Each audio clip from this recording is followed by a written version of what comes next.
ACC cement company विरोधात बुधवारी 28 February Ghugus येथे रास्ता खोलो आंदोलन करण्यात आले होते।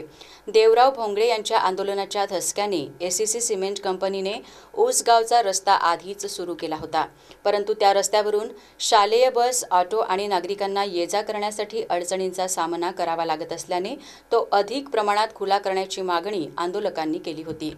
नायब तहसीलदार सचिन खंडाळे, एलसीबीचे पोलीस निरीक्षक महेश कोंडावार, घुग्गुसचे प्रभारी ठाणेदार प्रशांत साखरे, एसीसी कंपनीच्या व्यवस्थापनाने आंदोलकांशी चर्चा केली। प्रशासनाने पूर्ण रस्ता सुरू करण्याचे आश्वासन आंदोलकांना दिल्यामुळे आंदोलन मागे घेण्यात आले।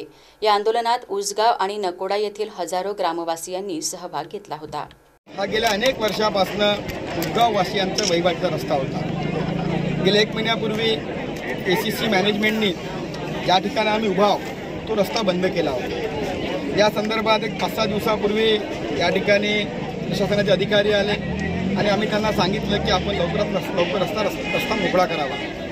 या अनुषंगाने 2 दिवसापूर्वी एसीसी मॅनेजमेंटचे अधिकारी व आमची बैठक झाली। आम्ही त्यांना सांगितलं की रस्ता एक तर आमच्या मालकीचा आहे, तुमचं म्हणणं आहे तुमच्या मालकीचा आहे, तुमच्या मालकीचा असेलही, रस्ता तुमच्या मालकीचा नाहीच पण असेलही तरी आमची वहिवाट ही गेल्या 50 वर्षापासूनची आहे आणि ही वहिवाट आपण बंद करू शकत नाही हे आम्ही त्यांना सांगितलं। त्यावर एसीसी मॅनेजमेंटचे लोक म्हणाले की आम्ही रस्ता मोकळा करून देतो। काल पुन्हा जिल्हाधिकारी महोदय आणि आम्ही आणि एसीसी मॅनेजमेंटची बैठक झाली। त्या बैठकीत सुद्धा जिल्हा प्रशासन त्यांना सांगितलं आणि त्याप्रमाणे त्यांनी रस्ता मोकळा केला।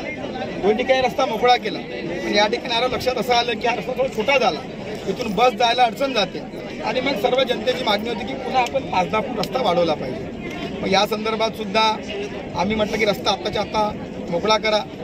प्रशासनाने आम्हाला विनंती केली की तुम्ही स्वतः येऊन ही दिवाल पाडण्यापेक्षा आपण प्रशासनाच्या माध्यमातून एसीसी कंपनीला सांगू आणि 2 दिवसामध्ये पुन्हा हा जो रस्ता आहे तो थोडा मोठा करू आणि अशा प्रकारे 2 दिवसाची त्यांनी आम्हाला वेळ मागितली आहे। पहिला टप्पा म्हणजे रस्ता तर मोकळा झाला, फक्त आता आमची जनतेची मागणी अशी की रस्ता थोडा मोठा झाला पाहिजे, ती सुद्धा विनंती प्रशासनाला करण्यात आली।